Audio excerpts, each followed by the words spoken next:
Heart is not trying to say anything, it is just trying to make sure every part of the body gets the nourishment of blood flow. So it's your brain speaking in different tongues. So before you invest this life into something, you must look whether today if I invest my life into this, after 25 years, will it still mean a lot to me? After 50 years, will it still mean a lot to me? At the end of my life, if you turn back and look, will I be proud of this or will I be ashamed of what I'm doing right now?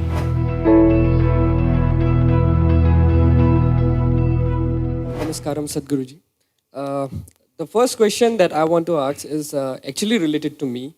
I'm in the last year of engineering, so now there is a very big decision that I have to make now, and people have told me that if I take decisions from my heart, I'll be successful in life.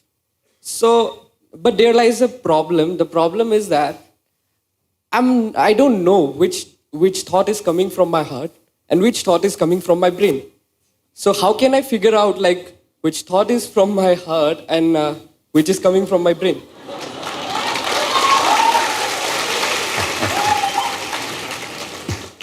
The heart makes only two sounds, lub-dub. Unless the local girls are disturbing it and it's going crazy. Otherwise it makes only two sounds. Rest of the noise is all coming from your head. This idea that something comes from the heart, something comes from the brain, it's metaphoric, but unfortunately a whole lot of people are taking it literally. There was a time in many parts of the world, particularly in Arabia, the medical science in Arabia believed the blood is pumped from the liver. You might have heard Urdu sayings about Kalija, have you?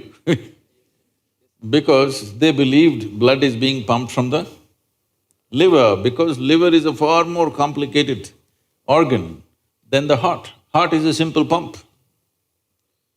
So do not give it any more responsibilities other than continuously pumping the blood and keeping you alive, unless somebody here breaks it.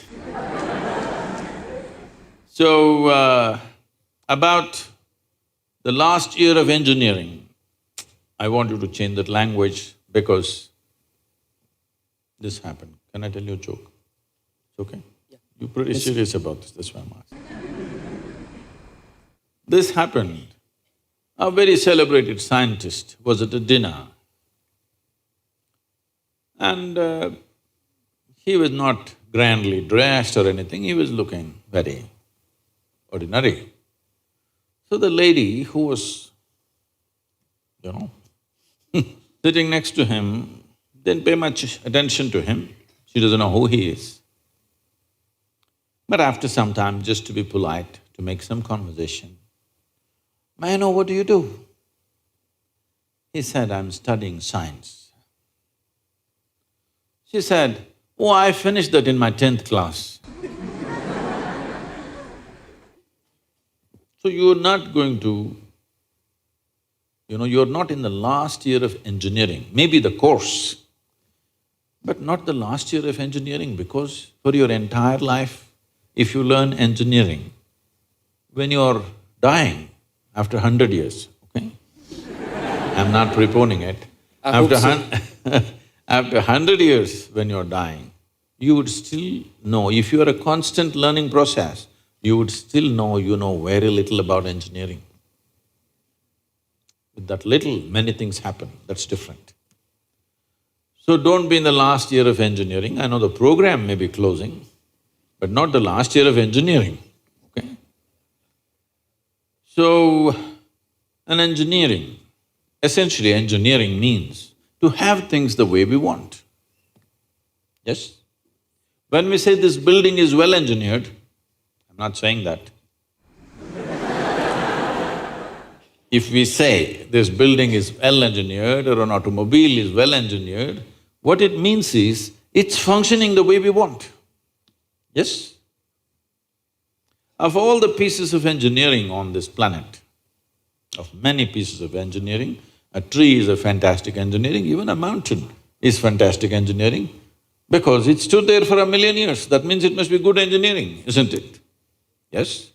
Something that stands there for 1,000,000 years must be well engineered.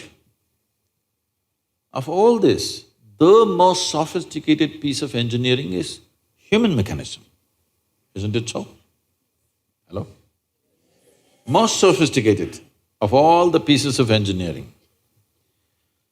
Now, because it's a sophisticated piece of engineering, it needs a certain level of attention, otherwise you don't figure it. Now that we gave you such a highly, high-tech piece of engineering, I'm asking you, did you read the user's manual? I think there is no user manual for now. How can they make such a fantastic piece of engineering without a user's manual? Maybe it doesn't come with a booklet attached to your neck when you were born. But indications must be there, isn't it, how to use it? Huh? Is it true somebody who's an athlete or a gymnast or someone else like that learns to use their body than a whole lot of other people? Yes? Obviously, at least one aspect of the physical engineering of the body, they seem to have read the user's manual about the physical aspects. Is it true certain people are able to use their mind better than others? Maybe they read another part of the user's manual. So, now with this heart manual and the brain manual, see, the problem is most people are prejudiced against the brain. This is a question that always comes to me, Sadhguru, I want to meditate but thoughts are coming. The common question everywhere. I ask them, see, I'll make you meditate. We will stop the liver, we'll stop the kidney, we'll stop the heart, we'll stop everything, okay? Oh, no, Sadhguru. So you want the liver to function when you're meditating. You want the kidneys to function. You want even the spleen to function, you want the heart to function, but you don't want your brain to function for some reason. This is simply because brain is a new equipment that you got in the evolutionary process. This level of cerebral development happened more recently compared to the other systems. If you cut open any mammal, they all have all these parts, isn't it? Every part that you have here, all of them have. Even if you open a frog, most of you, you're biology department. Even if you open a frog, almost everything that you have, he also has, isn't it? It is only… the big difference is only the cerebral development, which is a more recent happening. Because it's a more recent happening, most people have not figured how to handle it. So, user's manual is very important. You don't read a user's manual just before you discard the machine. You read it in the first few days, isn't it? Hello? If you buy a phone, do you want to read the user's manual in the first 3 days or after 3 years when you're throwing it away? First 3 days, isn't it? So, knowing how this functions is very important. Never did ever heart generate any thought or intention. Well, when you looked at the young girl, heart beat more, that doesn't mean it's saying anything, it's just trying to compensate for the other levels of excitement that's happening.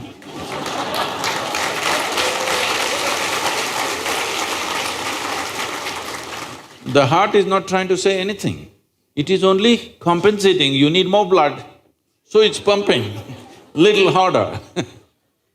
That'll happen even if you run up the staircase. Yes?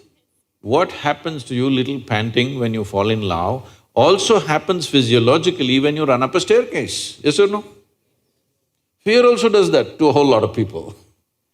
So, heart is not trying to say anything, It is just trying to make sure every part of the body gets the nourishment of blood flow. So it's your brain speaking in different tongues. What's your native language? What's your mother tongue? Asmis. So, because when you know 2, 3 languages, sometimes it gets confused, sometimes it speaks in English, sometimes in Assamese, sometimes in something else. So you're thinking different people are speaking, heart is speaking, mind is speaking, no. There is thought and there is emotion. People think these two things are saying different things. They're not saying different things. The way you think is the way you emote, isn't it so? Right now, if I think, oh, she's the most wonderful person on the planet, I just have to think. Then my emotions become sweet towards her. Now I think she's the most horrible creature on the planet. Now my emotions become nasty. Yes or no? I cannot think she's horrible and have sweet emotions. I cannot think she's wonderful and have nasty emotions, isn't it so? But today I thought she's the most wonderful person and my sweetness was flowing. Suddenly she did something tomorrow that I don't like. I think she's horrible. Thought is agile, it changes direction just like that. Emotion is little sappy. It takes time to turn around. So that period you struggle as if there are 2 dimensions of thing happening. Because thought is saying one thing, emotion is still going sweet because it takes time to become nasty. Everybody struggles, but it catches up or no after some time? Hello? Today you thought she's wonderful, sweetness was flowing, tomorrow she did something you don't like, you thought she's horrible. The thought is clearly saying she's horrible, but emotions are struggling because they can't turn quickly. They take time to turn. But after a week or 10 days or 2 months, depending on how deeply you're engaged, after some time, emotion catches up with the thought. Emotion also says, yes, she's horrible, so let's be nasty to her. So, they're not speaking different languages. One is agile, another is little slow in its corners. So, it looks like they're speaking different languages. When it comes to what you want to do, you must think clearly, it's very important. Thinking clearly means, the question is not about what will get me this, what will get me that. Is your life precious to you? All of you, I'm asking. Your life, is it precious to you? Yes. So before you invest this life into something, you must look whether today if I invest my life into this, after 25 years, will it still mean a lot to me? After 50 years, will it still mean a lot to me? At the end of my life, if I turn back and I look, will I be proud of this or will I be ashamed of what I'm doing right now? Doesn't matter what other people say. But you should not do anything that you will feel ashamed of, isn't it so? Huh? It doesn't matter, people say so many things. Everybody has an opinion, it's their business. But you don't do something that you will feel ashamed of, isn't it? Then you're turning against yourself. Somebody turns against you, you can leave them and go somewhere else. If you turn against yourself, you'll have to live with it forever. So, this is all you have to look at it. Something will get you money, something will get you comfort, that's not the point. What you choose to do, will it give you a life? When I say give you a life, are you just trying to make a living or are you trying to make a life out of this? This is important. Making a living is not an issue. A worm, an insect, a bird, an animal, all of them are making their life, making a living, isn't it so? They're even making a life out of it, but definitely they're making a living. So making a living with such a big brain is not an issue. Earning your food is not an issue, making a living is not an issue. Only problem is you want to live like somebody else, that's an endless problem. I want to live is not a problem. I want to live like you, this is a problem. So, it is important, if you consider your life as a precious life, you must make sure you make a wonderful life out of this.